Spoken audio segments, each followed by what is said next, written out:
خرابی کہاں سے پیدا ہوتی ہے؟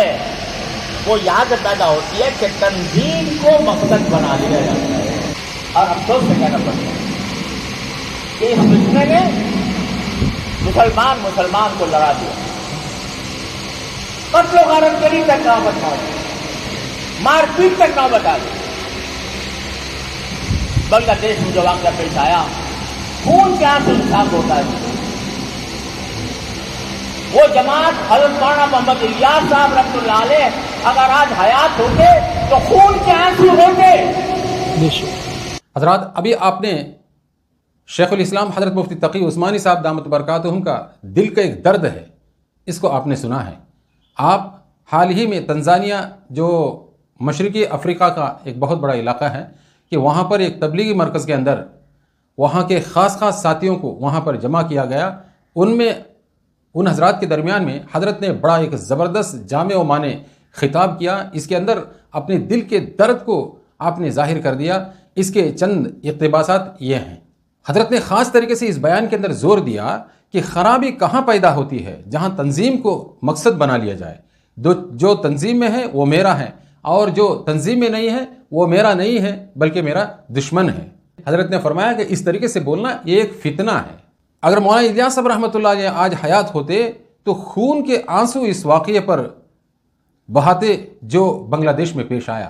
آپ کو معلوم ہے دسمبر 18 تاریخ کو بنگلہ دیش کے اندر جو ایک خطرناک قسم کا جو حادثہ جو پیش آیا کہ مرنے والے مسلمان، مارنے والے مسلمان، بڑے افسوس کی بات ہے، ادھر بھی داڑھی ٹوپی والے ادھر بھی داڑھی ٹوپے والے، کہ جبے خبے اور امامے اور ٹوپیاں پہن کر ایک دوسرے پر پتھراؤ کر رہے ہیں۔ اتنا ہی نہیں، اتنی ظلم و زیادتیاں ہو گئی کہ 8 آدمی جاں بحق ہو گئے اور سینکڑوں تعداد میں زخمی ہو گئے۔ انا للہ و انا الیہ راجعون۔ اسی لیے حضرت نے یوں فرمایا۔ اس کے بعد میں حضرت نے مجموعہ جو وہاں پر تھا ان سے خطاب کرتے ہوئے ایک سوال کیا کہ بھائی، کام مقصود ہے یا خاص تنظیم میں شامل ہونا مقصود ہے؟ اگر کام مقصود ہے تو خدا کے لیے یہ تفرقہ مت ڈالو، پھوٹ مت ڈالو اور فتنہ مت ڈالو۔ ایک شخص دین سیکھنے کے لیے آ رہا ہے، اس سے کیوں دشمنی ہے؟ آپ کو آنے دو، اس میں آپ یہ مت دیکھو کہ یہ ہمارے تنظیم کا ہے کسی اور کا ہے۔ تابعین میں بسا اوقات کسی صحابی رضی اللہ تعالیٰ عنہ سے کوئی مسئلہ پوچھتے تو وہ یوں ان کو اشارہ کرتے تھے، بتلاتے تھے کہ فلاں بڑے عالم ہیں، ان سے آپ پوچھ لو، اور ان کے پاس جاتے وہ کہتے ہیں کہ دیکھو فلاں بڑے عالم ہیں، ان سے آپ پوچھ لو۔ اس طریقے سے گھومتے پھرتے آخرکار اسی صحابی کے پاس آتے کہ جو پہلے جن سے مسئلہ جو دریافت کیا تھا، اور وہ جو ہے ان کو مسئلہ جو بتا دیتے۔ یعنی آپس میں اس قدر احترام تھا ایک دوسرے کا۔ آگے حضرت نے فرمایا، آج دنیا کریڈٹ لینے پر جو پڑی ہے کہ صحرا کس کے سر باندھے، یہ نام لیا جائے کہ کس نے بڑا کارنامہ انجام دیا۔ بہت افسوس کی بات ہے۔ اس کے بعد حضرت فرماتے ہیں، میں قسم سے کہتا ہوں کہ حضرت مولانا الیاس صاحب رحمۃ اللہ علیہ کے حاشیے خیال میں بھی یہ بات اتری ہوتی کہ میرا نام ہو جائے دنیا میں تو ہرگز یہ دعوت کا کام آپ شروع نہ کرتے۔ اس قدر مخلص بن کر حضرت نے یہ کام انجام دیا ہے۔ ان کے دل میں صرف اخلاص تھا اور للہیت تھی، اس کے علاوہ کوئی نام و نمود اور شہرت اس طرح کی کوئی چیز بھی حضرت کے دل کے اندر نہیں تھی۔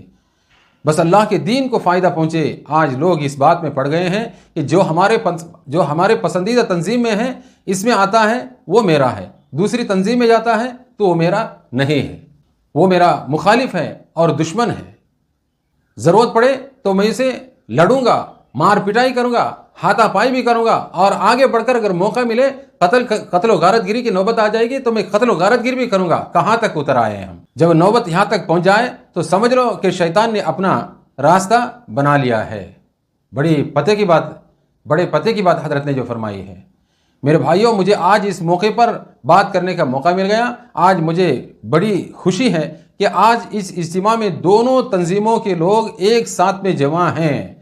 یعنی حضرت نے بڑی خوشی کا اظہار کیا کہ اس کے جس تنظیم کے درمیان میں، یعنی جس مرکز میں بیٹھ کر حضرت مفتی تقی عثمانی صاحب دامت برکاتہم جو تبلیغی جو ساتھی ہیں ان سے مخاطب ہو رہے تھے، وہاں پر شورا اور مرکز ان دونوں کا فرق کیے بنا کہ دونوں کے دونوں آپس میں ایک جٹ ہو کر حضرت کے بیان کو سننے کے لیے کندھے سے کندھا ملا کر سب جو بیٹھے ہوئے تھے، حضرت نے بڑی دل سے خوشی کا اظہار کیا، دل کے گہرائی سے ان حضرات کے لیے دعائیں دی، اور حضرت نے یوں دعا دی، اس پر اللہ کی رحمتیں نازل ہوگی، برکتیں نازل ہوگی، اور بڑی خوشی کا اظہار حضرت نے کیا، اور فرمایا اپنے دلوں سے یہ کینہ نکالیے، بغض کو ختم کیجیے، ایک دوسرے کے ساتھ محاذ آرائی کے سلسلے کو بند کیجیے، اور سمجھ لو کہ چلو ہم الگ ہو گئے ہیں لیکن اصل مقصود ہے، اس پر ہم متحد ہیں، وہ ہے اقرا بسم ربک الذی خلق۔ دین پڑھو، دین پڑھاؤ، دین کو پھیلاؤ۔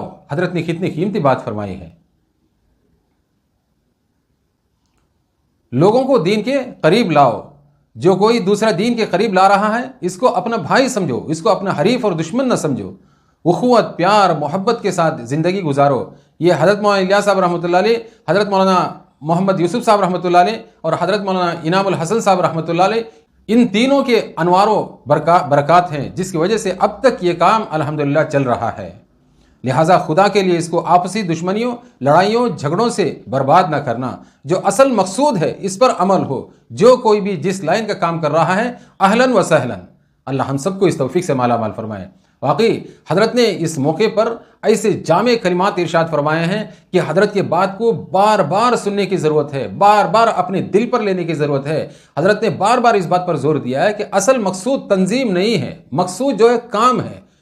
چلو اگر دو حصے میں تقسیم ہو گئے کوئی حرج نہیں، لیکن کام کو سامنے رکھو۔ تنظیم کو اگر سامنے رکھ کر کرو گے تو یہ فتنہ ہوگا، شیطان آ کر درمیان میں ٹپک جائے گا۔ مجھے امید ہے کہ حضرت دامت برکاتہم کی ان باتوں کو ضرور جو ہے ساتھیوں نے اپنے دلوں کے پر لیا ہے، اور ماشاءاللہ بڑی خوشی کی بات ہے وہاں پر دونوں تنظیموں کے یعنی امارت اور شورا دونوں کے لوگ وہاں پر ایک ہی جگہ پر جمع تھے۔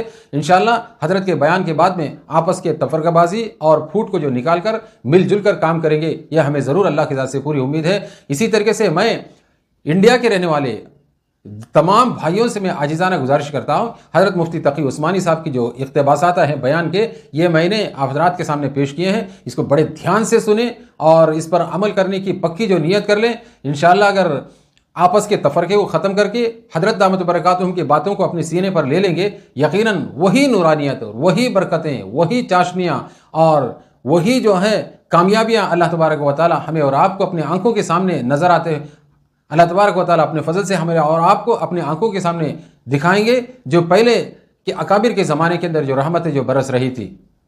دعا فرمائے کہ اللہ تبارک و تعالیٰ حضرت دامت برکاتہم کو صحت و عافیت سے مالا مال فرمائے، ان کے سائے ہم سب کے اوپر تادیر قائم فرمائے۔ حضرت کی قیمتی نصیحتوں پر عمل کرنا، پوری دنیا کے اندر اس کام سے متعلق جتنے بھی لوگ ہیں سب کو اپنے فضل و کرم سے سب کو اس پر عمل کرنا اللہ تعالیٰ اپنے فضل و کرم سے آسان فرمائے، آمین یا رب العالمین۔ ساتھیوں سے گزارش ہے اس ویڈیو کو زیادہ سے زیادہ لوگوں تک، اپنے بھائیوں تک شیئر کریں تاکہ ان تک بھی یہ بات جو پہنچ جائے۔ جزاک اللہ خیر۔ السلام علیکم ورحمۃ اللہ وبرکاتہ۔